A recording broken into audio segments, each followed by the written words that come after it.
नाजरीन, आप देख रहे हैं इंसाफ न्यूज़। सियालकोट के इलाका ओरा चौक किंगा रोड पर वाक़या झुग्गियों में आग लगने की इत्तला पर रेस्क्यू की बरवकत कार्रवाई। आग लगने से अशरफ नामी शख्स की 2 साला बेटी सादिया जलकर जाँ बहक, जिसकी नाश को निकाल कर लाहिकीन के सुपुर्द कर दिया गया।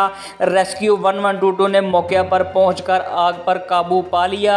आग प्लाट के साथ पड़े कूड़ा करकट की वजह से लगी, जिसके बायस आग ने झोंपड़ियों को अपनी लपेट में ले लिया। आग लगने से तकरीबन 6 झोंपड़ियां जलकर राख हो गई, जबकि 5 को बचा लिया गया।